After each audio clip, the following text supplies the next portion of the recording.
Selling him short. As the co-pilot on this occasion. I'm Daniel Smith. I'm the Director of Strategy, Planning and Budget.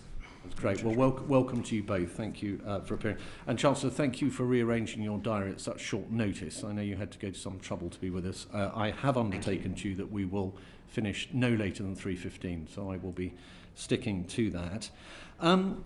The package that you announced, I speak for myself, not the whole committee. They have their own views, which you'll hear in a moment. I sense was a well-placed intervention. It seemed to me that it's going to help millions of people who are going to be in great need of assistance going forward, so very well targeted. I did, however, raise with you, after you had sat down, having completed your statement, I raised the issue of inflation and to what degree you assess these measures to be inflationary, which is obviously important given where we are with inflation at the moment. And I think you said that the situation was manageable, was I think the word that you used. And I think in subsequent interviews you've really focused on three reasons why you think it's manageable. One is that these measures are targeted, secondly that they're temporary, and thirdly that they're funded, and the reference there to tax. And I just wonder whether you could just walk us through why you feel in those three areas and any others that you may wish to raise that this is not going to be an inflationary problem at the time that the Bank of England's putting up interest rates to try and control it. Well, thank you, Chair, for the opportunity to be with you, especially soon after making the statement, to have a chance to answer your questions. And you're right that inflation was something that was in the back of our minds when we were thinking through the best way to respond to this, for the reasons that you rightly have articulated, and that is when we're in a situation where we do expect rising interest rates and we're already seeing high inflation, we want to make sure that fiscal policy is responsible in that context. And what does that mean? I said in the statement that where we do provide further support for people, it should be temporary, timely and targeted so as to minimise the risks of inflation bedding in. That very much was the governing principles for what we put in place. And secondly, that those interventions were done with the anchor of a strong fiscal framework, which means that on the medium term we are getting our debt and borrowing in a more sustainable place, and that credibility is important, I think, for the markets and people watching. But on the specific points, clearly the interventions are temporary in the sense they are one-off payments, so in that sense... Although you've left the door open when asked, may you have to do something in the future, you haven't said that you won't do anything. I think when I'm asked that question, I give exactly the same response, always, so I wouldn't read anything more or less into it, which is that over the last 2 years, I've always tried to be responsive to the economic situation as I see it and as it's affecting the country, and make sure that we have the right policy in place. That is my answer when I'm asked any question like that. But the structure of what we've put in place is by definition temporary in the way it's designed. As I said, there is revenue attached to not all of it, but a good degree of it, and it is targeted at those who most need the help. I mentioned in the statement the build-up of household savings, for example, and other things, and I think other commentators, and indeed the head of the CBI, also kind of guarded against the idea that the right policy response here was a kind of unfunded, very large fiscal stimulus, for example, which risked making the situation worse. That's not what we've done. We've put what I think is a careful and well-constructed package together, which will minimise the risk for inflation. Isn't the targeting, though, which I have to say I welcome, but isn't the targeting likely to be going to people whose propensity to spend that money relatively quickly will be quite high? And if you look at the enforced savings that you've referred to, they of course have gone to those who are generally better off. They're the people sitting on those savings. So in that sense, isn't the targeting going to be unhelpful in terms of stimulating the economy? No, I mean, and Dan could talk to this as well. I mean, it's making sure that we're getting that money to those for whom actually their real incomes are seeing the biggest hit. And actually what we're trying to do there is ensure that people are not falling into a situation which we think would be, I think is not something we would want to see happen. But we're not risk fueling extra demand for these people, and the targeting we're doing. These are necessity expenditures as opposed to discretionary ones. And I think that's the distinction. What we don't want to be doing is fueling further excess discretionary spending, which would make the situation potentially worse. But if you're sending money transferring money to two individuals, they're spending it in one form or another. They're able to conduct expenditure that they wouldn't otherwise have been able to conduct. And yes. surely that's an instant stimulus to the economy. Well, I mean, look, this is a package which, as I said, I think it will have, we believe, a minimal impact on inflation, but inflation nonetheless. But it will be done in a way that I said, what we're doing is doing it in a responsible way. So it's going to those people who are going to spend it on things that are absolutely necessary for them to have a standard of living that we think would be appropriate. Have an impact on inflation. What is your assessment? I think it would be appropriate that the OBR provide a formal independent assessment of that at the time that they do their next official forecasts. I said we believe it will have a minimal impact, is what I've said. Now, how would you define minimal? I mean, I think, as I said, I think it's not good for us to get into the sense of having multiple sets of forecasts, which I'm sure you will understand. But I think most people will understand minimal to mean minimal, and know what they take away from that. Brexit means Brexit, doesn't it? Yeah. Okay. And I think that could you just address this third leg, as it were, of the funding, how this has been funded through the tax increase, etc., in the context of inflation for us? Yes, I mean, there's one revenue raising measure that was announced at the same time, which is a new Energy Profits Levy, which will raise, we estimate, around £5 billion over the next 12 months, and alongside that, we've said we are urgently considering the case to extend that levy to the electricity generation sector, where we do believe there are extraordinary profits also being made. Many other countries in Europe have taken steps to address that. We have a longer term plan to reform the market, but we need to make sure that actually in the shorter term have we got the right policy in place, but we are urgently undertaking that work as well. So the total price tag of the intervention, I think, is 15 billion. There's also the fact that you're converting what was going to be a loan arrangement on energy bills into a grant, which I think adds another 5. You may be able to correct me. That money was already in all the numbers that it was were there as published a at the loan spring rather statement. than a No, but in grant. terms of the fiscal impact of it, it's fully accounted for already in the spring statement forecast. What will change is the payments down the line of about £1 billion a year, but that's £1 billion a year which will impact the future years, and that's in the context of an overall fiscal framework which has debt and borrowing both falling. If we just therefore stuck, say, with the 15, you're raising 5, as you say, in the 12-month period for the windfall tax. Where does the other 10 come from? Is that assuming that windfall tax carries on, assuming that the oil price is elevated through time? Or well, this is a temporary intervention, and we expect the windfall tax to raise around £5 billion over the next 12 months. These aren't one-off payments that will happen over the course of this financial year. And then, as I said, there's a consideration of extending the Energy Profits Levy to the electricity generation sector, so that's an incremental source of revenue, and then the rest, what will be remaining, will be extra borrowing. And do you have an assessment at this stage how much extra borrowing will be involved? It's a function of where we end up on the electricity generation. Do you have a figure in mind we you're hoping to no, raise? I mean, because it's a live situation where we're engaging with the industry, I hope you'll understand it's difficult for me to comment too much further on that. Fair enough. Can I just switch to comments made by the Bank of America about the currency? Now, I'm not expecting you to say anything about where you think the currency is going, etc., and I do understand the sensitivities there, but they've described the currency now as looking a bit like an emerging market currency. We're looking forward to very anemic growth levels, possibly recession. The Bank of America has suggested that the vibe out there, if you like, is that maybe the Bank of England has been not entirely independent in the way that it's interacted with government around quantitative easing and the Treasury seeking to raise large amounts of debt at the same time. Do you have any general comments on that? Is sterling something that's a concern to you at the moment? No, I mean, I do have confidence in the medium-term outlook for the economy. In the short term, obviously we're experiencing high inflation. Now, we are not alone in that, and you saw very recent figures actually after the statement that came out from the Eurozone, which showed continued high inflation there. But I think we should be clear that what's happening here is, although predominantly driven by global shocks, not exclusively. And there were 3 particular areas of concern that I flagged in the statement. One was the fact that we are experiencing not just the energy shock that Europe is, but also the very tight labour market that the United States is. So that's something that, although it calls to be celebrated that so many people are in work, that obviously has an inflationary impact.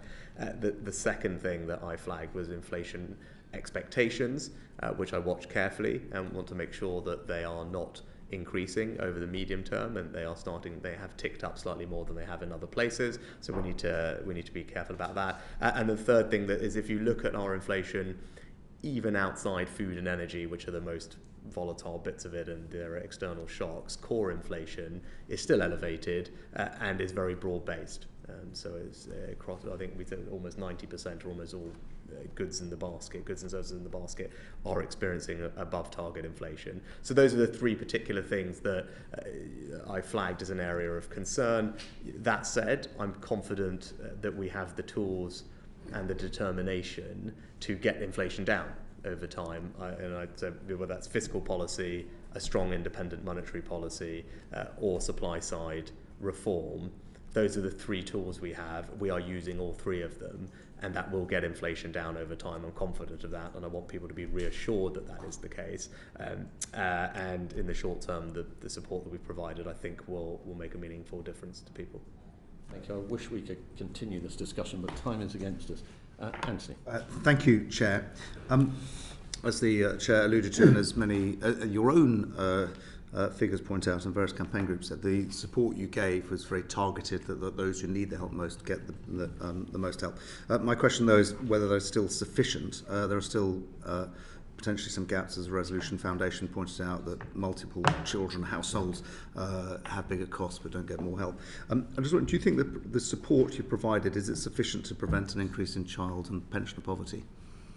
I think it will make a very significant difference, and I think it has been widely acknowledged as making the biggest difference to those who are most vulnerable. 3/4 of the money we announce goes to those vulnerable households and pensioners, where the most vulnerable third of households, those on means-tested benefits, will receive around £1,200, which is, for a sense of scale, is roughly approximate to the expected increase in energy bills on average year over year. I think comments from both the IFS and the Resolution Foundation, their own analysis, suggests that the vast majority, if not entirety, of certainly the energy bills increase or cost of living increase has been met now by the various interventions that we've put in place. So I think it will make a very significant difference. It was rightly targeted at those who most need help, and I think the distribution analysis that we published at the event also demonstrates that, and Dan probably can add a Yeah, the only thing I was going to add is that for that the bottom decile, the total value of the support is something like 7% of their household income. So it's a very substantial amount of support for those on the bottom end of the income distribution. Have you done analysis on the impact on child poverty? I think not expressly, but as I said, actually we know the single biggest driver of children being in poverty is children growing up in a workless household. And the record over the last few years has been very positive to reducing the number of children that are in workless households. Over 500,000 fewer children today in workless households than there were 10 years ago. So that's good progress. And the policies that we put in place even week before last announcement, for example, raising the national living wage, cutting the UC taper rate, actually really support that incentive for people to work and help make sure they move off welfare into work as well. Some of the support you have, there are cliff edges. I mean, if you, for example, you could earn £1 more, which takes you off universal credit, but you then lose all the support. Did you look at the all the support that's for universal credit recipients? Did you explore options from removing the cliff edge, or was that just too complicated? I mean, wherever you draw a line, there'll be some people the other side of the line. I mean, that's kind of the inevitable consequence of any policy that is trying to target things. So, what I'd say is we've taken what is the state's existing definition of the most vulnerable people in our society who are deserving of state support. That is all those people on means-tested benefits, right? So regardless of the cost of living situation, we already have a definition of people who need state support to help with their income. That's the definition that we've taken, and we've been generous in our treatment of them. But we also have a universal piece of the support. So even if you are not on benefits, my view is it's still right that the government is trying to do something to ease some of the burden of the increases that we're seeing, given the scale of them. Now, we've done that both with a council tax rebate already, and then with a further £400 through the energy bills system over the autumn. So that's £550 of support on a universal basis, which is obviously significant. Now, the other thing to say is those people, more likely than not, are going to be in work, and they will benefit then disproportionately from things like the national living wage increase or the raise to the national insurance primary threshold coming in July, which is worth £330. So there's other things that we've done that will benefit that group of people. And just to add, that recognising that there are some of these sort of difficult cases where people are just outside the targeting, that's why the household support fund was increased by a further 500 million, so it runs until the end of March next year. So where people, for one reason or another, are unable to access the targeted support, there's an opportunity to get the targeted support via their local authority. You said, Chancellor, you said there that it's right the government provides the support, and I think we'd probably all agree with that. But in 1990, inflation was actually at a similar level to what it is now. There was no expectation at that time that the government would step in and help people with their household bills, and they didn't. I'm just wondering whether you think the expectations of the public or of what the government should do in terms of inflation have changed, and what the implications of that are. Yes, I think the difference, I don't have it to hand, but I would imagine the impact on real incomes would have been smaller then than it is expected to be now. That would be the difference. I think the impact on real incomes as a result of inflation at these levels is more significant now than it was then. So that's why I think there was a case for us. Upping living standards is far greater even than inflation. Exactly, to provide some support to help with that bridge. Yeah. Do you think there were some comments at the time of your announcement that you'll need to do more in future, and presumably you'll say you'll keep it all under a review, but are you braced for having to provide more support in the autumn?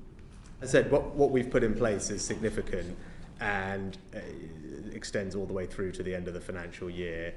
We waited until we had a clearer sense of what would happen to energy bills in the autumn, which now that we're about 2/3 of the way through the price cap observation window we have, and you heard from Ofgem just recently on that. So I think actually we've put in place something now that will provide the support that people need. But kind of linking to your previous question, it's not possible for any government, any chancellor, to try and make whole all the increases in people's cost of living. That's simply not possible and probably not advisable either, for the reasons that we talked about previously with the risks on inflation.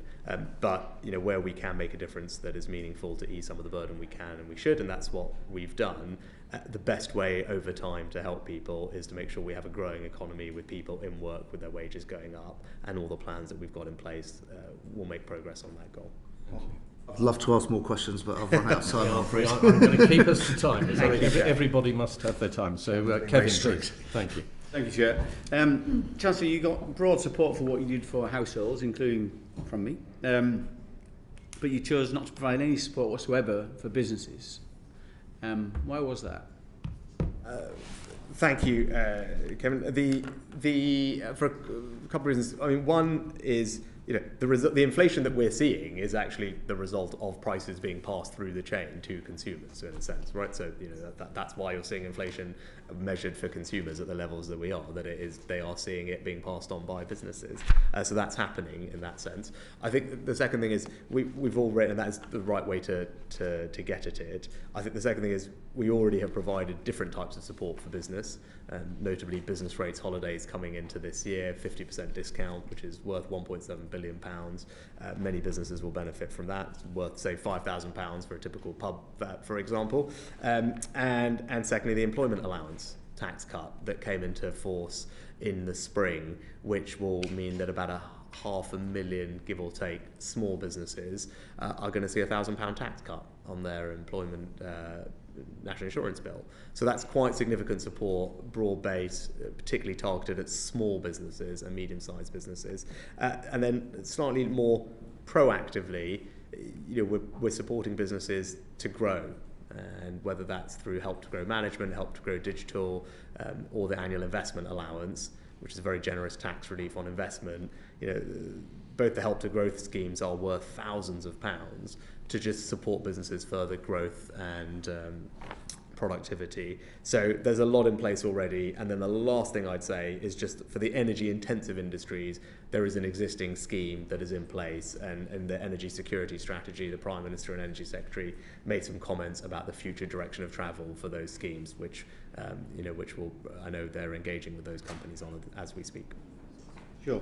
I know you're listening carefully to organisations like the Federation of Small Business, but they say that 200,000 businesses are in serious trouble due to cash flow, and 300,000 have only weeks left. And they put a lot of this down to the current cost of living crisis or cost of doing business crisis, particularly around energy costs.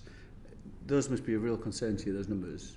Yes, I mean, we track things like business insolvencies and business profitability quite carefully. I mean, we haven't seen anything alarming in the numbers that we're seeing. In aggregate, business deposits, so the excess cash that businesses are sitting on, is worth about £100 billion.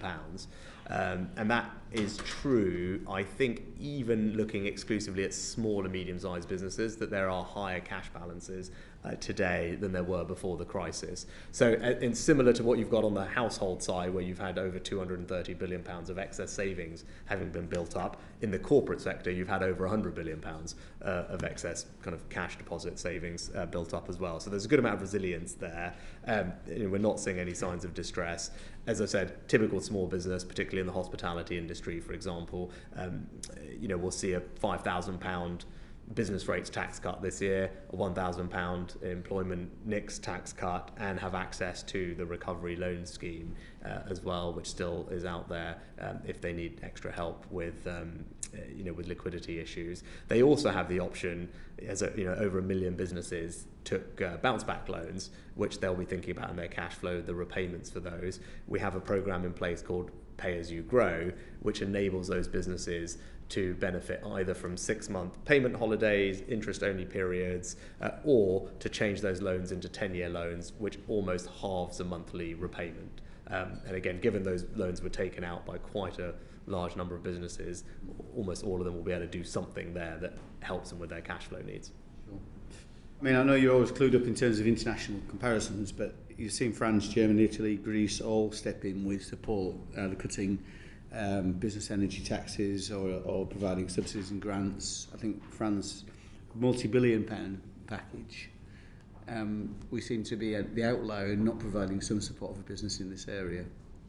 Well, I'd say if you look in total at the support we've provided with cost of living, it's about £37 billion over the various things we've done. It's worth about 1.5% of GDP. And to the best comparison that we can do, that puts us either ahead of or very much comparable to France, Germany, Italy and Japan, as other big G7 economies that are energy importers, unlike the others. So in an aggregate sense, we're very much providing... That's the business. They're looking across the board, right? Very comparable support. Now, look, we may have chosen to target more of that at vulnerable households, and so be it, right? And that I'm comfortable with that choice. And as I said, we've put other things in place that probably they don't feature in my £37 billion that are benefiting businesses. For example, as I said, the business rates discount, the employment allowance tax cut, and even something like fuel duty is a good example. Dan will correct me if I'm wrong, but I think we estimate about 40% of the benefit of the fuel duty freeze and cut, again, that's worth £5 billion of support, the two things together, goes to businesses. So a typical van driver this year, as a result of the fuel duty freeze and the fuel duty cut, are going to save about £200 relative to what otherwise might have happened. That's quite significant. An HGV driver is probably about £1,500 from memory. So there's other things that we're doing, and none of those countries, by the way, have anything like the annual investment allowance, which is, we've temporarily kept at this £1 million level. I think we've spoken about in this committee before. It's a very generous, easy to use tax relief for investment for all these companies as well. Final quick question, Kelly. Yes, just on that actually. At the May's lecture and then in the statement, you talked about improving incentives for businesses to invest. What are you going to do? Well, without preempting it, what we have published is I I don't know, is it an engagement document or a consultation document, Dan, but one of the two, Dan can correct me, which has a range of different options for how one might better incentivise business capital investment through the tax system. In the interest of time, I won't go into all the details here, but there's 4 or 5 different ways one could go about that, and they're all detailed in the document, and we're in the process of talking to businesses and business groups and any other interested parties about their views on the right approach. They're very much welcome any thoughts that the committee might have. Thank you. Yvonne, please. Thank you. Chancellor, I'm sure you would agree that given the challenges facing public finance, it's vital that all taxpayer-funded support is targeted to reach those households generally struggling with a cost of living crisis. How many second homeowners will receive an £800 discount to their energy bills? I completely agree. It's right that we target support where it's most... 772,000 households, or £620 million. How many people own 3 homes and are therefore in line to get £1,200? So, sorry, are you carrying on? Do you want to finish? Or No, I'm just wanting you to know how much money is going to people who some of us would think probably don't need that help. Yes, you're absolutely right. There will be some people who don't need the help. That is, unfortunately, the consequence of having to do policy in practical terms. And I think we were talking previously about providing support on a more universal basis. So assuming you agree with that, which you may not, and that's fair enough, in which case fine, but if you do agree that you need to provide support on a more universal basis, given the scale of the challenge, then you have to think, well, how best can we do that? There are 61,000 people who own 3 properties who will benefit to the tune of £1,200. That's a £73 million taxpayer-funded windfall. How much will you get with your energy bills? Actually, I'm donating mine to charity, so I made that clear a couple of weeks ago. So again, just to answer your question... That's very philanthropic, Chancellor, but isn't it being philanthropic with other people's money? As Mrs Thatcher famously said, there is no such thing as government money, there's only taxpayer money. Yeah. At a time when the total tax burden has risen to the highest level since the 1940s, is it really good use of taxpayer money for somebody on the Sunday Times rich list, or indeed for any MP or government minister, to be receiving second home support when others are choosing between eating and heating? I think the Labour Party policy was a VAT cut, which would have done the same thing, but potentially even more so, because it's linked directly to the size of your energy bill. So that would equally apply to that policy, and that's the challenge with universal policies, that they apply to everyone. So actually a VAT cut could be even more generous if your energy bill was particularly large, which if you had a very, very large home, we're asking you about your choices and your policies. I mean, is there any reason why you couldn't tackle people receiving multiple rebates through the self-assessment tax return like you do with child benefit? So, no, we actually had really only 2 ways to do something like this. I mean, you could have done VAT, as the Labour Party proposed, but what we're doing, I believe, will be more generous to those on lower middle incomes than VAT. Sorry, Chancellor, what I'm asking you is why you couldn't have ameliorated the system you chose by using the self-assessment tax assessment, just like you do for child benefit. Or perhaps you could use local authorities who are completely aware of who owns second homes. Right, because we're delivering something through the energy bill system. What we have through local authorities is the council tax system. And we could, you're right, you can use a council tax system to do this. But as we're seeing currently with the delivery of the £150 rebate, that comes with its own set of challenges as well, and we wanted to make sure that the help got to people in as effective and efficient manner as possible, and that's why we've chosen to do it through energy bills. Now, you could choose to do it through council tax bills, definitely that's an option, but we chose to do it more universally than that, so as not to have people excluded, whereas the council tax system is only a rough proxy for household income. It's not a perfect proxy, it's only a rough proxy. So would it not be a question of timing?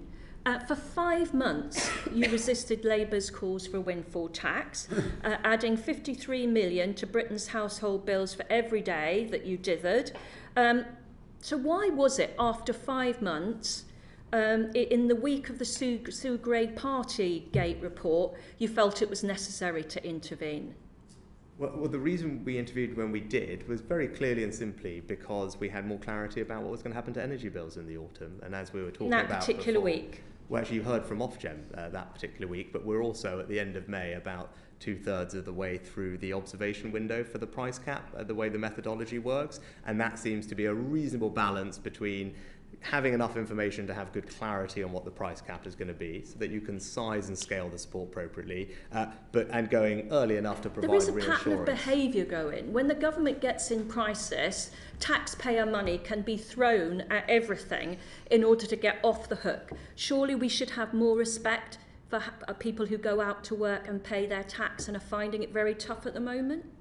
And that's why we announced very significant support to help them, and done actually after we knew what the size of the problem was, that we meant that we can get the support right, which had we done something months ago, actually, as other people were saying, it probably wouldn't have been sized appropriately, and we wouldn't have been able to then make sure we provide the reassurance that we were able to do, which I'm glad we've done, and I do believe helps people who need it. But no policy is perfect, and people may have other ways that they think they can deliver universal support. From our perspective, actually having gone through all the options, I don't think there is a better way to do it. We've erred on the side of being universal. I think that's the right thing to do. Now, you might disagree with that and say that we shouldn't be giving money to those on middle incomes. I think we should. And then once I don't think we should be giving money to people who own 3 homes, no. No, so then you need to have an alternative way to get people on middle incomes. But perhaps if you did things at the right time, you'd have the time to consider how you could do that. As I said, it's not possible that we found a way to do it. But as I said, if there's an alternative that you found, please do let us know. But as having looked at the various delivery options that were in front of us, actually this is, we think, the most effective way to get support to a very large number of people in a way that will be timely and help them where they need to. Thank you very much, Yvonne. Thank you for sticking to time too. Emma, please. Thank you very much, Chair. Afternoon, Chancellor. The number one group of people who are contacting me at the moment really worried are pensioners. And I see the targeted part of your package on the benefit system requires that people are part of, obviously, the system. And the DWP data in the year end 2020 shows that the guaranteed pension, people on pension credit has a take-up rate of 73%. So we know that there are lots of people entitled to pension credit who aren't currently receiving it. So my first question is, are you doing anything with the DWP, with maps, etc., to try and advertise that pension credit is available and to increase that rate of take-up? I think DWP are in the midst of a project to increase take-up of pension credit. I don't have the details precisely to hand. I don't know if Dan, you do exactly what they're doing, but I think they are. But that's one of the reasons that we provided universal support to pensioners, because we know that the take-up of pension credit is not at 100%. So there is an additional £300 cost of living payment for pensioners that will be delivered in the autumn alongside the winter fuel payment, and mean that a typical pensioner household will receive about only got 7 minutes, so I'll go through £850 of support this year. One of the things that pensioners are talking to me about is they really don't understand the way these different benefits and announcements interplay with each other. They don't really understand the system, especially when I'm talking to sort of elderly widows who often tell me that their husbands, people who dealt with all of this, they don't understand the system, they don't really know what's out there. So I'm pleased you're saying the DWP are actually looking into this, because my biggest concern about your announcement is it's not actually reaching the people that it's meant to reach. So I wondered whether you were working through maps, whether you were working with the DWP to look at sort of increasing take-up, look at the qualifying rules that's available for it, and look at providing some kind of clarity of information as to how do these things work with each other. Because I'm not speaking for every MP here, but we often tend to use charities and organisations like Turn to us for trying to calculate the benefits and things that people are available to. But in your role under looking at financial inclusion and support, what are you doing to ensure that what you've announced reaches the people it's meant to reach? So with regard to the extra payment, it will be automatic, and that's a good thing. It won't need to be actively claimed, and that's that we're using the winter fuel payment system, which is one of the benefits of it is it's a largely automated system where DWP actively just send the payments through, so people don't actively have to claim it. So don't have to worry about that. They will just get the cash, which is a good thing. So that's how we've done it. So they were, whether people are confused or not, the cash will be coming to them, and we'll figure out the how best pension to credit communicate still means they have to actively support it. And this is my concern with lots of these announcements. For example, as well, the 500 million to the household support fund. Is it your expectation that councillors should push this money out to the households it knows who are in needs, or your expectation that those households need to proactively identify themselves and make that active request for support? So I think in general it's a discretionary fund, and councils will do it in slightly different ways, I would imagine. What we tend to do, and this is what DLUC will do, is provide some guidance which gives a sense of the types of people that we expect to be covered. So one group that I mentioned is those on only housing benefit, and that data isn't held centrally, and it's hard for DWP or HMRC to do the payments there. But we know that there are a number of those people. So, for example, the guidance will say these are the types of people who should be a priority for this discretionary fund. The expectation the councils would be proactively contacting them. The reason why I keep asking these questions, Chancellor, is because I am concerned the people who really need it don't know it's there, not aware that it's been announced, and wouldn't know how to apply for it even if they did. And they're the people I'm really worried about. But are you, when you're issuing this guidance, saying to councils they should proactively look for these people? So I think, Emma, just in terms of people, the people we most care about, a third of all households are going to get this automatically when it comes to the £650, right? And the automatic on the energy bills on top of that, right? It is automatic, and we know that those are the most vulnerable people in our society, and that's a third of all households. Now look, there are always going to be people on the margins, but that's a very large number of people who will get a significant amount of support, essentially automatically. Pensioners, the same. They're going to get the extra payment automatically. And then for the discretionary fund, I imagine it will be a bit of both, because there will be groups of people, for example, housing benefit only claimants, which the local authority will know about and will know we will be clear in the guidance that those are a priority group. They would probably go to those people proactively and then also be reactive to those who need councils going for people proactively. They haven't got enough money to do that. And the reason why I'm particularly asking, Chancellor, is because when you gave the money back on the council tax and the £150 back to people, the way the scheme was designed means that the people who don't pay by direct debit have to complete forms or fill in some kind of self-identification in able to receive the money. And I just wondered what the thinking was behind doing it that way, rather than issuing councils a set amount of money and just saying to those councils, discount your council tax bills. Because by putting in this extra step, what you're actually doing is preventing some of the people from receiving this £150. So what's the extra step? So if you don't pay by direct debit your Yes. council tax, you have to identify yourself to the council as a non-direct debit payer. You have to fill in some form of identification to verify that it's you that's on the council tax bill. So the reason, if you're not the named person, then there's additional steps. And so you have people who have the least amount of money not paying by direct debit, waiting the longest time for actual payment for this. And I'm saying, what was the decision behind doing it that way, rather than just saying to councils, discount your bills by £150? it's simple, and Dan, you should come in. The simple reason is not everyone actually has a council tax bill or a bill that is large enough to cope with that, and the council doesn't have their bank details. So they need to go through a process of actually talking to the people to get the bill when the bills were issued. You wouldn't have had to put these additional steps in. Well, some people were trying to give the money as a lump sum, so rather than have it discounted over a period of time, Then people were getting the money as a lump sum. I mean, I'll be putting these questions into the Treasury to find out how much money is actually not being taken up by people unable to claim this £150. What I'd really be keen to hear, Chancellor, is that you're looking to continually improve and design a system which gets rid of some of these fees. Always, and that's actually why actually delivering £400 on a universal basis through energy bills will mean that you don't have to deal with all of those issues for far more people. But it comes, as we were discussing previously, every delivery mechanism has its own positives and drawbacks, but actually doing things through the energy bill system should be actually effectively quicker and get to more people in a more seamless, automatic fashion. The only thing I was going to say is part of the reason the forms are there is also to prevent fraud, Yes. to make sure that you are who you say you are, and you have previously that you are entitled to this discount, this £150 discount.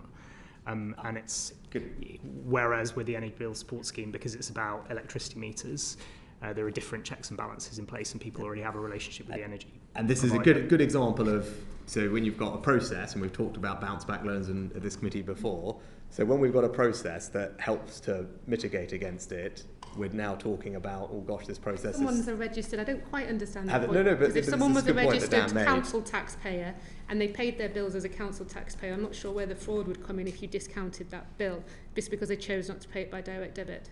Well, also it's where people move they move homes and have a different council tax provider, a different It local would be the authority issuing there. of the bill that would be discounted, not... That doesn't quite make sense. But I'm really sorry. Sorry, Mel. Is it really quick? Yes, It's my last literally a one is- one-liner, and with a one-line answer. It's a if you one-liner. can. Yeah. Final point on a Very different quickly. topic, Chancellor, is on remote working. Could encouraging remote working reduce regional disparities and reinvigorate left-behind areas? I'm not sure that has a one-line answer. The answer is probably it depends on the circumstances to the business in question, the employees in question. I don't think you can have a blanket response to that. I'll have to write to you on that then. Well, you could drop us a quick line with some further thoughts, if you might. Yes, have and how them, and remote then working can... You may not have many further thoughts on it. I was going to say, but I if you probably do, don't. then- It would just depend. I don't think there is a blanket answer All to the right, question. okay. Yeah, not one that I've Thanks, seen Emma. any Thank you very work much. on. Angela. Thank you. Chancellor, if the off-term price cap turns out to be higher than its initial estimate, will you provide further support, or is what you've announced it? As I said, the answer I gave previously stands, that we're always responsive to the situation on the ground. That we have a pretty good sense of what it's going to be. It is in any case an average, so plus or minus a bit. It probably doesn't change the overall picture largely. And as I was saying before, it's not possible for the government to fully insulate people from increases in the cost of living and inflation. So it's not as if it's something that we can precisely try and eliminate. So it would be right to not have, it wouldn't be right to have policy that is designed to do exactly that, because I think chasing a target like that could be dangerous, but we believe it's a significant intervention, and that, as I said, on the basis of what we know, makes a big difference. I guess the converse thing is if it's lower, I don't think we come back for the money. Yeah, we're not going to come back either if it's lower. So I think probably find that it's fine equally the same on both sides of it. Right. Now, you were saying earlier to the chair of the committee that a third of the cost of this package so far is going to be covered by the windfall tax, leaving two-thirds of it, £10 billion, effectively taken from borrowing.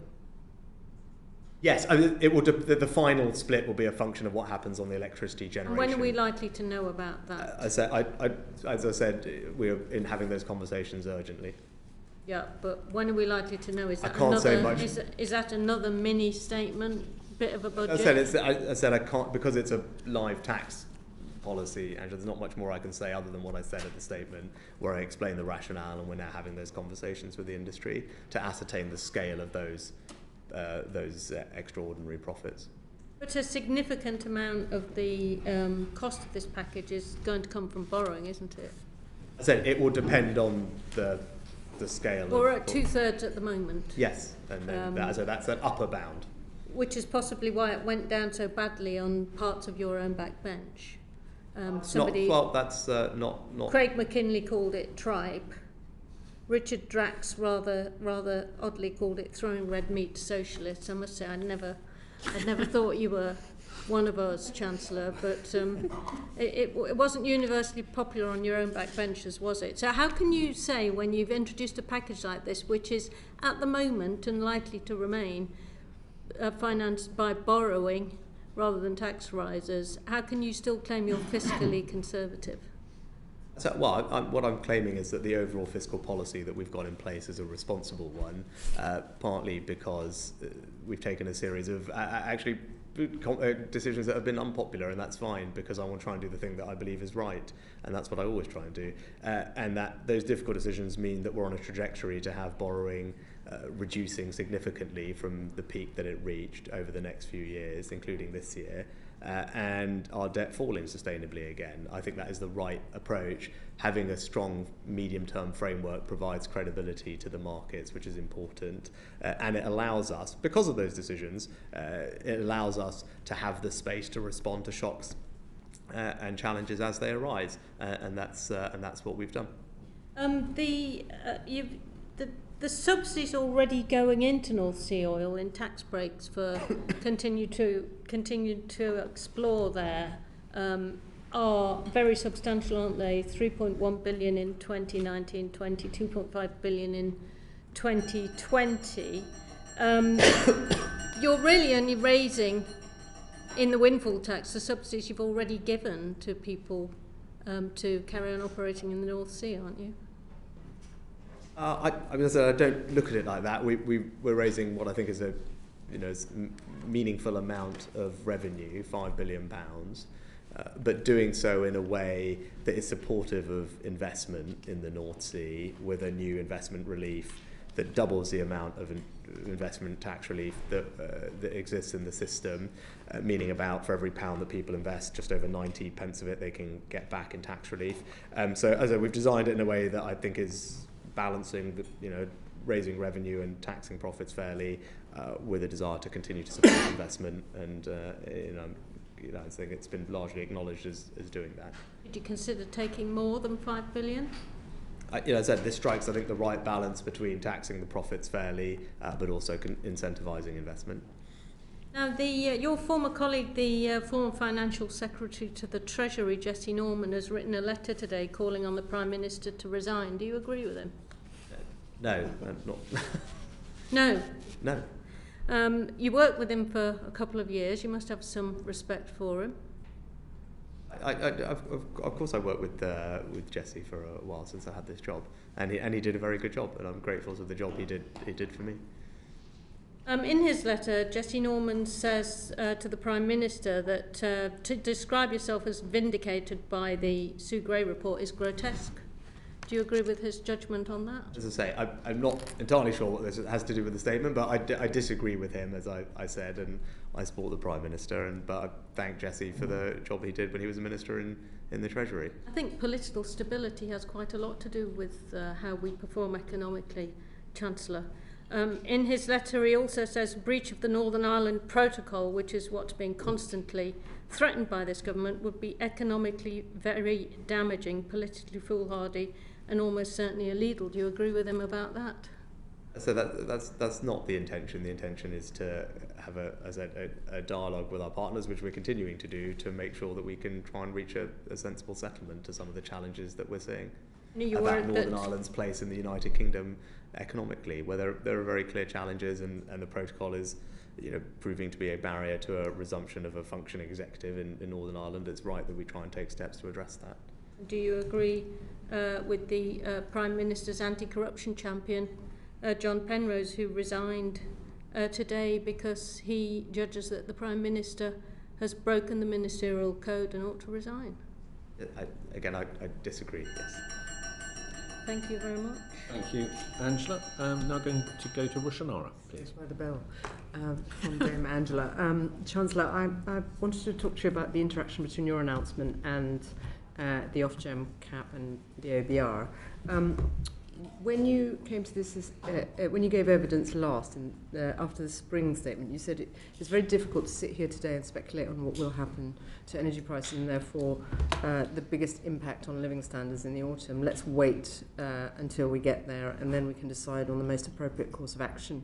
Obviously, it's been 2 months. It has only been 2 months. What made you change your mind, and was it because of political pressure? No, the way the price cap works, there's an observation window which runs from February to August from memory, right? Actually, until you are through that observation window, you don't know what the price cap is going to be. That's how it's calculated. So whilst people might have estimates and all the rest of it back in February, what you don't have is any actual data that informs how the price cap works. So we are now about 2/3 of the way through that observation window.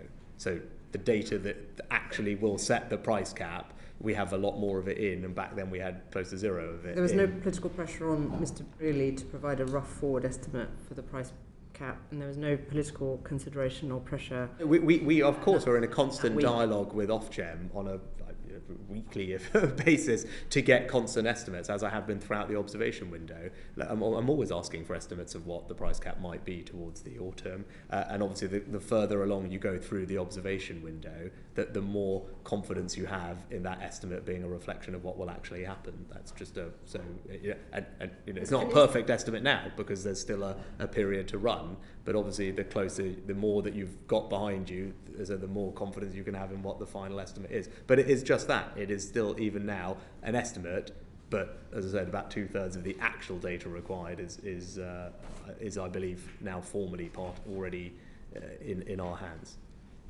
And the week in which you made that announcement, people are very sceptical about the fact that it came out, Siobhan raised it earlier, it came out the day after the Sue Gray report.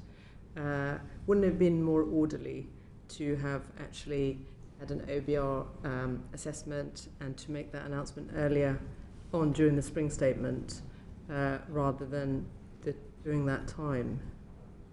2 months later, and in the week when it was clearly an attempt to divert attention from law breaking by the Prime Minister. So, the spring statement forecasts all closed in the beginning of March. As I said, the observation window at that point had barely opened for the autumn price cap. So anything that you did then had the potential to be quite wrongly sized. So just not. I mean, you could have done something, and you wouldn't have had confidence that it would be the right thing to do because you didn't know what was going to happen to energy bills. So actually, you now have had you've now had more of the time that you need, February, March, April, May, right? That you've got 4 of the 6 months of the observation window roughly behind you now. So that data is in, and that means you can have a much more informed sense of what's going to happen to energy bills. That's why you can't do it. And with regard to OBR, you had indicated that you'd look at it later on in the autumn. I had just said. What changed your mind? Nothing. I've always said I wanted more clarity around the price. You got clarity in that week. You seem to you seem to have clarity to make an announcement in a week when the Prime Minister was in trouble, and you made an announcement the day after I think it's more what I've always said. I want to strike the right balance between providing reassurance to people, because I know that there's a lot of anxiety about this, and many people have been saying, actually be good to know what's coming, and balancing that with waiting to have enough information to make sure that what we did was more likely than not to be appropriately sized. I mean, that's a straightforward trade-off. There's really no perfect way to trade those things off. And again, doing it in Parliament, so I could answer yours and others' the day questions. after the Sue Gray report. I guess look, maybe we would have preferred it to wait longer, but that would have meant people done it earlier, and then it could well have been wrongly sized. Weeks earlier, even. Anyway. There was no political pressure on Mr. Brearley. You've had regular conversations with Ofgem, no political pressure. I think the team are in touch with Ofgem on a very regular basis, and we constantly I'm asking for updates on what the price cap is likely to be in the autumn. Right, we track that on a very regular basis. Are you concerned that you're announcing large fiscal measures outside of the budget or spring statement, which means that they're announced without us seeing the impact on the wider economy and without independent costings analysis from the OBR? And we understand why during the pandemic things needed to happen in a different way, but isn't that of concern, that the way you're making these announcements? I mean, no. I think the circumstances are reasonably exceptional given the scale of the challenge that we're seeing. That it was the right. The Prime Minister was in a lot of trouble, and you need to come up with the right thing to do. And I think the committee will know, obviously, that the way that the OBR forecasting process works, it doesn't particularly lend itself to moving at speed.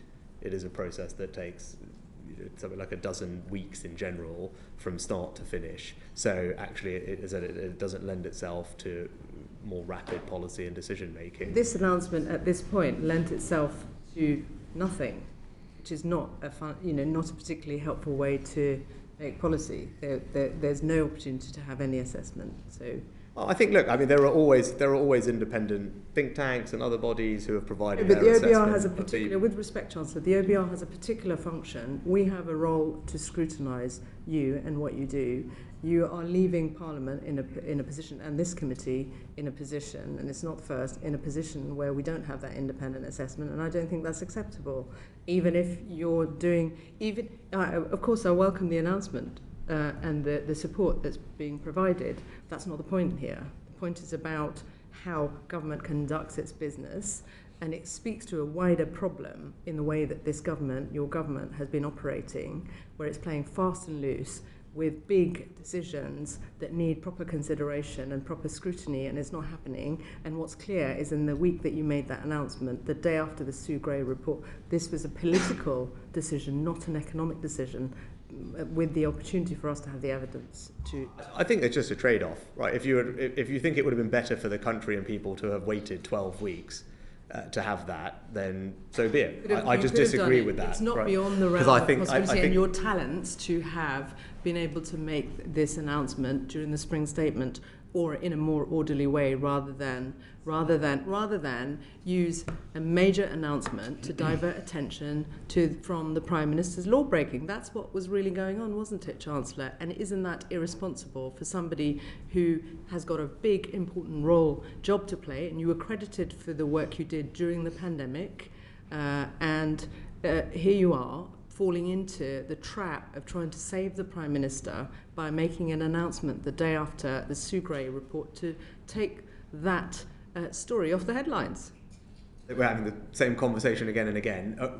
I took the judgment, rightly I believe, not to do this at the spring statement because no one had any real sense of what would happen to energy bills in the autumn. Because it's not physically possible to do so because you were only weeks into a 6-month observation window. So anything you did at that point would have been quite speculative. And as you say, if these are big decisions, it's important we get them right. Doing them on an entirely speculative basis, I don't think would have been the appropriate thing to do. So then it's a judgment call about, or when do you have enough information for it to be an informed judgment, early enough to provide reassurance to people, which is something that lots of people, including I think the Labour Party, were calling for. And I think waiting another 12 weeks, or however long it would have taken, was probably not the right balance. Somebody of your gravitas and talents shouldn't have fallen into the trap of trying to take part in Operation Save Big Dog, or whatever that phrase is that people in the Conservative Party have used to save the Prime Minister from law breaking. I think we expect better from you, and you shouldn't be dragged into his mess, frankly. I'm glad that you said you welcome the measures, and I'm glad that it seemed that the main concern was around the timing as opposed to the substance. Right. And the substance of the announcements, which is welcome to hear. Julie now, because we're running over a bit. Julie, Thank you very much, Chair. Chancellor, the week before you announced the Energy Profits Levy, in the Chamber you said that you do not believe that windfall taxes are the simple and easy answer to every problem. What changed your mind? No, I don't believe. I still believe what I said then. I don't think they're the knee-jerk response that one should always reach for in situations like this. But as I said, I'm pragmatic about their use, and I think if you have a situation where, as we do here, there are companies that are making extraordinary profits, in large part as a result of a war, then it's reasonable to think, well, actually, we should tax those profits fairly. So I think that is a reasonable approach. But I think you want to be thoughtful about it, and the thing that I've always said consistently is the thing that is in my mind is investment, and making sure that you try and tax those profits fairly, but do so in a way that continues to support investment, because that's something that I think it's good for jobs, it's good for the economy, and in this instance, it's good for energy security. So we took the time to design a levy that was not as blunt an instrument as some which others have suggested, and contains a very generous incentive to invest included within it, which I think gets that balance right between raising money fairly but also incentivising investment. We mentioned extraordinary profits. During COVID, there were times when actually the sector was making, you might call, extraordinary losses. We don't subsidise the sector in those circumstances. So is it right that we should then tax profits? Yeah, I think back in 2016, 2016 around, I've put it in here sometime, at a time when the oil price went back down to about $40, I think. Harriet might remember, I can't remember if she was at the Treasury then. But actually, back then, actually, I think it was Philip Hammond probably who put in place a range of things that did beneficially improve the tax regime for all these companies in reflection of the fact that oil prices at that point everyone thought were stuck at $40 for a very lower for longer, I think was the refrain that you heard. So I don't think it's not completely right to say that we haven't made changes in the other direction when prices have gone lower. The government has in the past done that. But I said, look, there's a range of what one might consider relatively normal ups and downs of commodity cycles.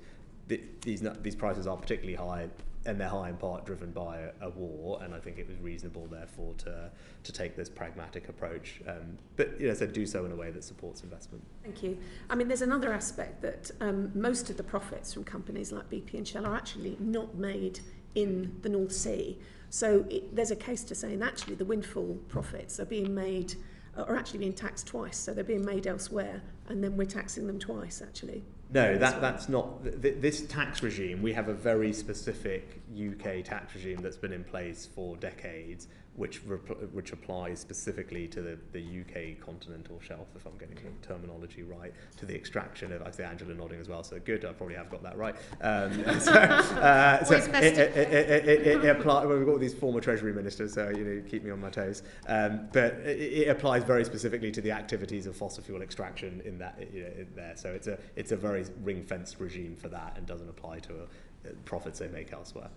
They or any other companies. Thank you. Is it fair to have excluded, to say that companies can't offset their losses from this particular tax as well? Is that fair? Yes, it's something that we've done similarly in the past with, for example, the bank levy works in the same way, the residential developer property tax works in the same way. Because if what you're trying to do is to tax genuinely excess profits, it wouldn't be reasonable, I don't think, or it would undermine the policy rationale of that, to then allow losses which had nothing to do with that to be offset against it. I don't know, Dan, if you want to add anything on that. No, I mean, that's exactly right. We did that in various things that were done with the corporation tax regime for banks, where the carry forward of losses was excluded from being set against the additional corporation tax, and the other bits of the North Sea regime, so the sort of 30% ring-fence corporation tax rate and the supplementary charge allow carry forward, but this additional 25% on top won't allow carry forward for the reasons the Chancellor said. Okay, thank you. You've said that the levy will fall away when prices return to normal. Can you define normal? Yeah, that's a conversation we're having with the industry as well. I think the last time this was done, a price target was published, which was $74, $75 for Brent.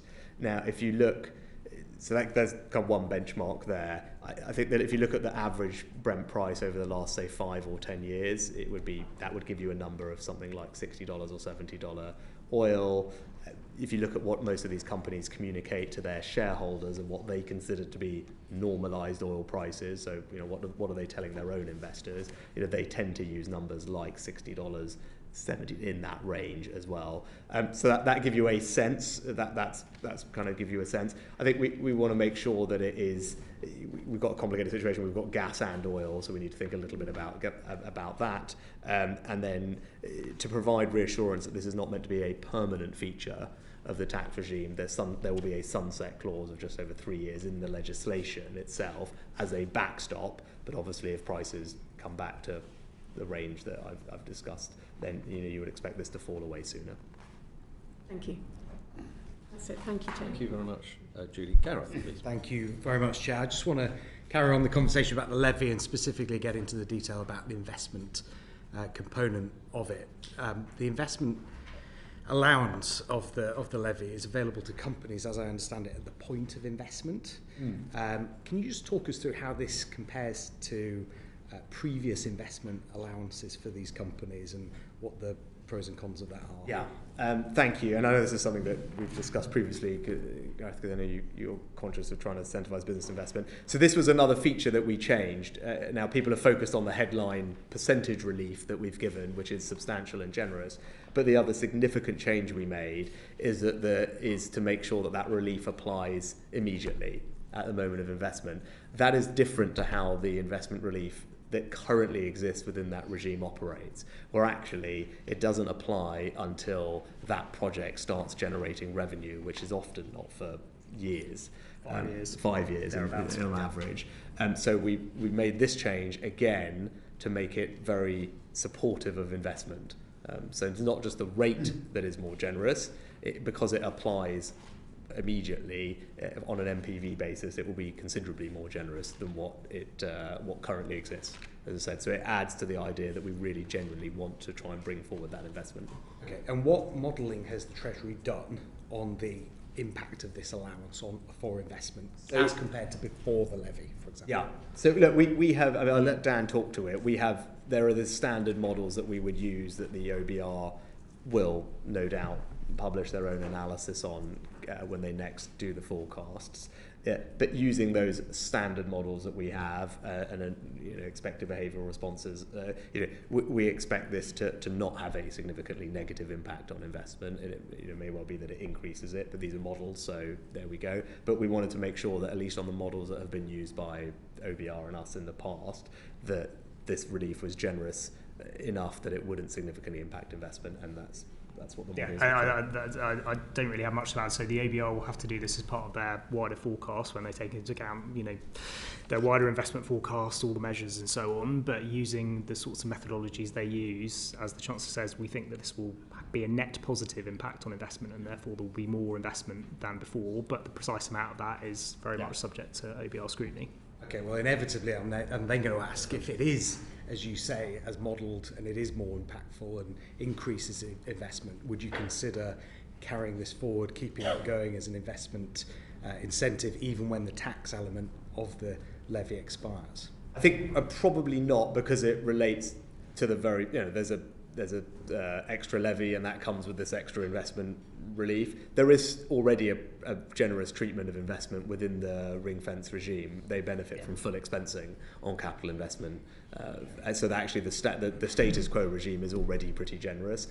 But to Kevin's question earlier, we're hoping to make the overall tax system more supportive and generous towards capital investment anyway after the super deduction expires. So for all ring-fenced investment, that hopefully will benefit from a cheaper or a more generous treatment, as I said. But this will revert back to what it is, which is, as I said, higher tax rate, but more generous investment treatment as well. Also, just to add, a part of the investment effect is the fact that it's temporary. So both the higher tax rate is temporary, and therefore the higher investment allowance is temporary. So the incentive to invest while the value of the investment relief is so high, when the payback may come when the tax has fallen away, that is part of the reason you get the sort of temporary investment effect. A little bit like the wider super deduction, where its time limited nature brings forward investment. Both of you mentioned the super deduction. You'll be aware there's some criticism that it's not resulted in as much investment as was perhaps hoped or expected or even planned for. What makes you think that this investment incentive will be more impactful or more successful than that super deduction? Yeah, we're still collecting data and talking to industry about the impact of the super deduction. I think the big difference there is you obviously had Omicron in the towards the middle of it, and we were not completely done with coronavirus, right? So that was a big extra added bit of uncertainty that got put in the mix. It will be very hard to disaggregate the impact of that, but it probably did have some impact. Now hopefully that is not the situation here. And I think the way that these companies are making investment decisions is probably slightly different. It's quite specific. And now that we've published an energy security strategy that has a very clear role for particularly natural gas in the medium term to support our transition, and there's other policies that are supportive of that. For example, licensing decisions that are being done at a kind of faster pace, etc., etc. I think actually, I'm confident that there's a strong signal from government to the industry that we want to see that investment, and there's also a medium-term policy framework that is supportive of it, not just the short-term tax relief.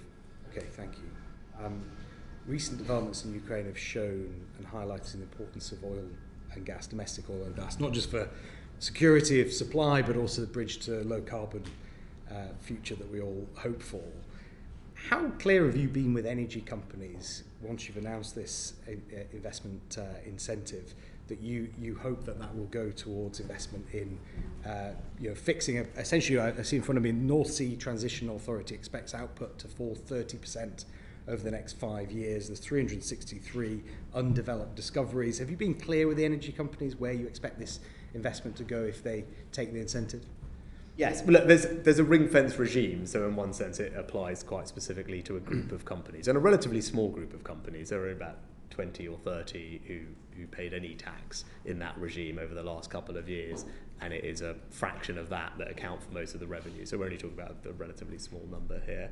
And yeah, we have been, we've been clear, not just on this, but I think, as I said, the energy security strategy was warmly welcomed by the sector as being a strong statement of support for their role in the transition, which they wanted to hear from government, and we've provided that reassurance. And then it's not just the fiscal regime, as I said, there's other things that matter, for example, the permitting and licensing. And again, on all those things, you're seeing progress from the Energy Secretary to make sure that we can improve our energy security, and that is a part of it. I'm at time. Thank you. Thanks very much, Gareth. Alison, please. Thank you very much. Moving on from oil and gas to electricity generators and the suggestion you've made that there will be a tax on them coming forward. Can you tell me a bit more about that and the timescales for it?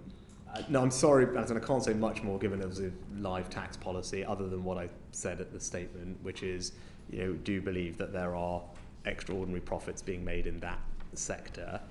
And that is the result of how the market works, which is the price for electricity being set at the marginal supplier, which at the moment is natural gas, at these very elevated levels. And there will be lots of people whose costs of producing electricity are much, much lower than that. And that is where these excess or extraordinary profits arise. We're working urgently with industry to understand, again, the scale of what those might be, and then the best way to address that is. And as I said, other European countries have taken steps to do that. We have a longer term plan the Energy Secretary published, trying to reform the market in order to actually deal with that. But again, that we need to figure out how quickly that can be put in place and whether there's a better answer in the short term. The figure of £10 billion has been bandied about in terms of excess profits. Would it surprise you to know that SSE said this morning to me that they don't recognise that figure? I don't recognise that figure. Hasn't been necessarily. We have not put out any public figure. So okay. I said you're describing the excess profits. You must have an idea of how much that. Yeah, excess profit is. You wouldn't expect me to comment publicly on tax policy as it's being developed. There's lots of different. You put it in your statement. As I said, beyond what I said in the statement. Right, so I'm not able to get into the specifics of a tax policy that's under development. And as I said, the scale of the profits is something that we are working through in the industry. You believe there's an extraordinary profit. You must have an idea of what that extraordinary profit is if you're bringing forward a policy to tax it. We're in the process of talking to the companies to figure out the scale of what we think the profits are. Because there's lots of different particular circumstances that companies might be in. For example, if they've sold forward the energy already at a particular price, then that will mean that a desktop analysis, which looks at the current spot price, won't take that into account. So we need to go through that analysis with the companies. Mm-hmm.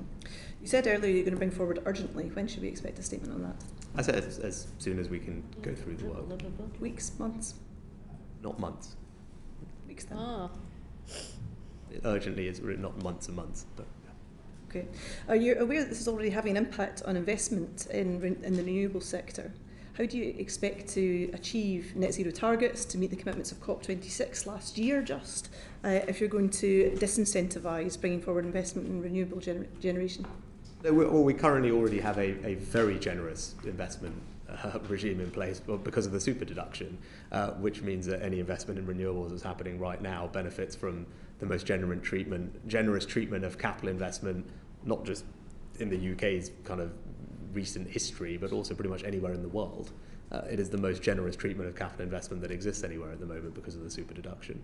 That's the regime that we have in place. So that anyone wanting to do that now, they should crack on. They'll benefit from that relief.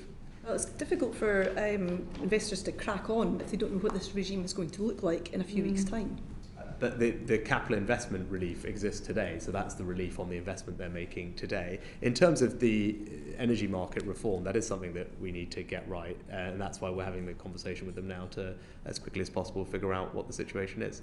But I do believe that people's energy bills being, we've had this conversation about cost of living, right? If that's being driven by the way that pricing works, which means that people's cost of producing the electricity, the price that actually our constituents are paying bears no relation to that, that's probably something that we should try and fix. And that's what many other countries have taken steps to try and do. Now, there are different ways of doing that, but that does seem to me the right approach. So I do think people paying more for their electricity than they have to is not a good thing. We want to make people's living standards higher. We want to reduce the burden of energy bills. With respect, Chancellor, that's not what this is about. This is about investment in the renewables sector, a sector which is really significant to the Scottish economy in particular, and the Scottish Government has made a huge commitment to that. What discussion have you had with the Scottish Government about your plans for taxation in the renewables sector? But it is about that. This is exactly what we're talking about, is excess profits that are being made in the same way as there are extraordinary profits being made in oil and gas, there are extraordinary profits being made in electricity generation. Now, it doesn't matter who's making those profits. The principle and the economic logic for it is exactly the same, right? So if we've got a war that's driving up gas prices to these very high levels, and then to levels that nobody anticipated, and that's causing particular people to be making these very large profits, and ultimately driving up everyone's electricity bills, your constituents, my constituents, contributing to this cost of living challenge that we've been discussing, I think it's absolutely right that the government looks at that and figures out if the policy we've got in place means that that is working as effectively as it should be. And that is the work that we're doing. There are lots of questions about what exactly this will mean for investment in renewables in Scotland. So can I ask you again, what discussions have you had with the Scottish Government about this policy? I think we would normally consult, as we always would, and I think in the process of what we're doing, we do that. As a tax policy, it's a reserve tax policy, so you would expect us to make the policy. The Scottish Government has a very clear net zero strategy, very encouraging of renewables, both onshore and offshore wind, tidal, other mechanisms as well within Scotland. What discussions do you intend to have with the Scottish Government before you bring forward a policy that might hit investment in renewables in Scotland? So we do have policies that support renewables investment, particularly in offshore wind, as we've already seen, where our track record on this is very strong. And because of the super deduction at the moment, it's a very generous climate to invest in renewables and invest in everything, actually. And so I feel pretty positive about the outlook for it, and the energy security strategy was warmly welcomed by the renewable sector. But I would hope that the Scottish Government also would be keen on making sure that people's energy bills are not any higher than they need to be. That's our priority, and if we think that there are sensible reforms that should be made to the market so that people's energy bills can come down or not go up as much as they currently are, I think that would be a good thing for us to explore, and that's what we're doing. One of the ways of ensuring that we're not in such a crisis in the future is to reduce our reliance on fossil fuels and move more into net zero, into wind, into tidal, into other renewable technologies in which Scotland has a lead. Chair, I'm quite disappointed the Chancellor hasn't actually answered the question about when he's going to discuss this with the Scottish Government, but I sense I'm not going to get an answer. I mean, I'd be very happy to, if there's something that they want to send us, or we can make sure that happens. Yeah, that's not a problem at all. Could I just add one thing about, so a lot of renewables that are renewable investment that takes place under the contract for difference, already because of the way contracts for difference are constructed, it's not possible for those investments to make extraordinary profits, and that would be a thing that, as part of considering how a tax might work, we would want to consider. If they're not making extraordinary profits through contracts for difference, where is this tax then coming from? Because there are lots of legacy renewables that weren't done under a CFD. So there are electricity generators that are not in CFDs, where the price of electricity was £61 per megawatt hour in the first quarter of last year, and by the fourth quarter it was £223, I think, something like that. And if you're on a contract for difference, that would be clawed back effectively, a tax of sorts. But if you're not on a contract for difference and your costs haven't changed, then it's possible that you're making these large profits, and that's what we're discussing. Yeah. And that's the reform that many other countries in Europe are in the process of or having taken steps to reform their markets. And indeed, that is the UK's plan as well, and that was there in the energy security strategy. But this is obviously there's an acute issue at the moment, and it's causing people's energy bills to be higher than they otherwise would be. And I think we probably all share a collective desire to try and ease the burden of the cost of living and higher energy bills on our constituents. And I would imagine the Scottish Government would support that, but maybe not. That sounds this will be horribly complex to bring in a couple of weeks. Leave that there, but it may be that we write to the Chancellor with any further questions you might have on that, Alison, but thank you. Finally, to Harriet, please. Thank you very much. And Chancellor, you've mentioned quite a few times your desire to make sure that our constituents don't pay higher energy bills than they need to. And I want to use my questions to explore historic decisions made by government and by the regulators that may potentially have had the opposite effect. And the first one I wanted to explore was around the number of different energy providers that have failed, including Bulb, which I understand is going to end up costing taxpayers about £2 billion. Is it possible that Ofgem have let you down by not properly ensuring that these companies were adequately capitalised, and what are we going to do about that, because we don't want the Treasury to keep on having to provide sticking plasters for the failure of this aspect of energy policy? Yes, Harriet, that's an excellent question, and you'll forgive me because I think you'll understand, obviously, that Ofgem and the Energy Secretary or Secretary of State is the person responsible for how the regulatory regime works directly, so I want to make sure I'm not treading on his toes. I think he is having those conversations about is our regulatory regime working as it should be. Ofgem have already put out some consultations about how to tweak something. It is costing the Treasury £2 billion, isn't it? Yes. Well, it's costing bill payers, all of us, as we heard previously. There is no government money; it's all everyone else's money. So that is the cost of these companies failing, right? And that is so.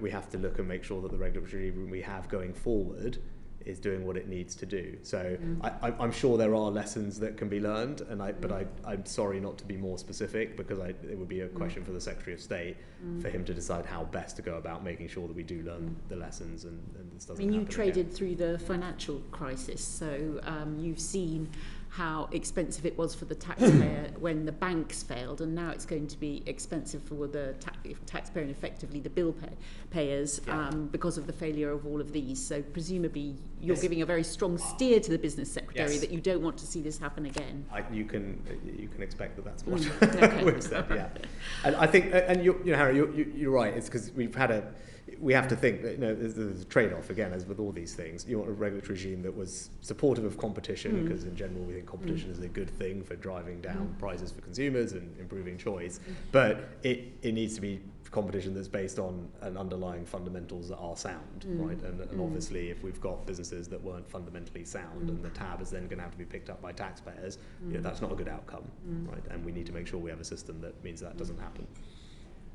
Taking another decision that probably wasn't yours, but ends up being, I think, potentially short-term thinking at the Treasury, which was around the rough gas storage facility that was. It was decided that it would be too expensive to subsidise that storage facility. It was old infrastructure. It got closed down, but now we read reports that it's likely to be reopened and subsidised by the Treasury. Is that correct? Again, I guess a question for the Energy Secretary, because they're responsible for the storage aspect of things. You, from the point of view of being Chancellor, will not be providing money to do that. Is that what I'm hearing? You wouldn't expect me to comment on things before they're done. But I said, I think in general, I can't. Again, I'm not the Energy Minister. Forgive me for not having the details to hand, the exact details. I think, given the challenge we're experiencing, I'm not sure that would make. It's a live conversation between the Treasury and the Business Secretary, is it then, about finding a way to subsidise the reopening of that gas storage facility? Not that I'm actively involved in. Now, I don't think. Again, there's always conversations that are going on in government, and we should make sure that we have the right energy security, and there's lots of different things one might want to do. I wouldn't assume, from what I've been told, I don't think that one storage facility is going to be the difference between people's energy bills going up the way they're going to go up and not. But gas prices have come off a lot, haven't they? At the moment now. So it would be if you had some, but I think even that, given the scale of the increase, and given the storage is only, I think, I don't have the numbers, but I think it's not that significant in the scheme of things. It would clearly make a difference, because right now you're right, gas prices are very low temporarily, because there's a lot of LNG coming into the country. We're exporting, we're sending as much as we can to continental Europe, and typically that flows reverse. Now clearly if we had more storage right now, that would be good. It probably would mean the price would be not as low. That's part of the reason it's as low. But I don't think it would make we'd still be sitting here talking about, I would imagine, a very significant increase in energy bills in the autumn. I don't think it would make the difference massively to the scale of the challenge, from what I understand. Turning to the scale of the challenge in terms of nuclear generation, and I think that Jesse Norman, as a former energy minister, alluded to this in his letter today, that he thought it was unrealistic in terms of the expectation of the speed of turning back on or building nuclear, and so there is talk of extending the life of Hinkley B further, and apparently EDF have said that that's actually technically not possible. We've missed the deadline for doing that. Are you in conversations with any of these nuclear power stations about subsidising, extending their life? That would be a question that BEIS would be responsible for. But are you in conversation with them about we're in conversation with EDF all the time, because obviously there's a very large project that we're in the process of nuclear project. We're in the process of trying to move to a final investment decision at a kind of effective pace. So we're always having conversations with EDF in general anyway. But again, those are led by the Energy Secretary. And in terms of your goal of trying to keep future energy bills down, how much is the Treasury sort of prepared to subsidise some of that new nuclear and extending the life of existing nuclear? Yeah, I mean I think there's a balance in having an energy mix that is reliable, secure, and affordable, and there's not a perfect solution, so you're constantly trading off against those things. I think our approach would be to try and make sure that we have systems that can provide affordable energy at as competitive a price as possible. That's also renewable or non-carbon. Nuclear, it is reliable baseload power, which is a good thing. We can have it here. It's not historically been the cheapest form of energy, and has required a decent amount of government involvement going forward. Because you're open to continuing. We're having those conversations, for example, with EDF on Sizewell, and so the government has to be involved in these large-scale nuclear projects because of the way that they now are financed. And that obviously comes on bill payers, but also we're providing R&D and capital grant funding for SMRs, which may well be a promising technology for the future as well. Turning to another way in which consumers can keep their energy bills down, which is getting better insulation, triple glazing, and so on. You did put some measures in the spring statement that helped with keeping those costs down, but there are a lot of other ways in which that could be potentially encouraged. Other countries do more in this regard. There's also ridiculous rules around conservation areas and not doing double glazing when you have an older building that councils are very strict on enforcing and things like that. Tell us about your thinking on how we can help consumers keep their bills down. Yes, no, you're absolutely right, and in the spring statement we cut VAT on energy saving materials. Which does that include insulation? Sorry? Does that include That includes insulation? the existing set of measures. It's not insulation related. It's things like heat pumps and the reduction in VAT on energy saving materials applies to loft and cavity wall insulation, albeit that those are less expensive to buy and fit than, for example, a heat pump. It does make a difference. It will make a difference. It will actually, yes. Yeah. We're spending over the Parliament over £6 billion on energy efficiency. Right, so it's a very significant. I think it's over $6.5 billion on a range of different things, everything from heat networks to the boiler scrappage scheme to public sector building decarbonisation to lots of schemes focused on those in fuel poverty and social housing, etc., etc. Right, so that there's a big pie available.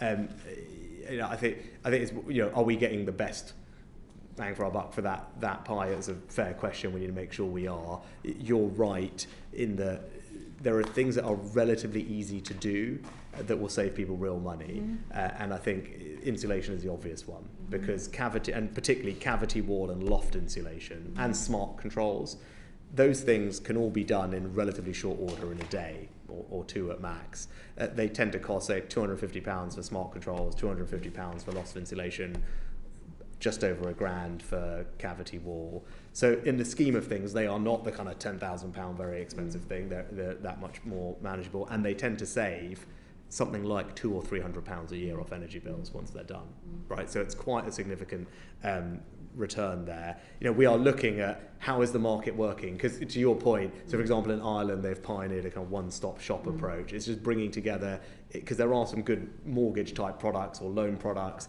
there's energy companies that can help, there's building people that want to do it, you know, there is government grant available, so can we knit those things together in a slightly better way to make them more accessible? It's, I think, a really fair challenge, and one we're actively looking at. Thank you, Chancellor. Thank you very much, Harry. I'm going to pull stumps there, because I did personally assure you we would be done by 15:15, and I'm going to stick to that. Can I thank the committee for actually being very disciplined in the questions you put within time, and also to you, Chancellor, for making yourself available at short notice to be accountable to this committee on the statement that you made to the House, and also on a day where I think it's fair to say there's rather a lot going on. So on that note, this hearing is concluded. Order. Thank you.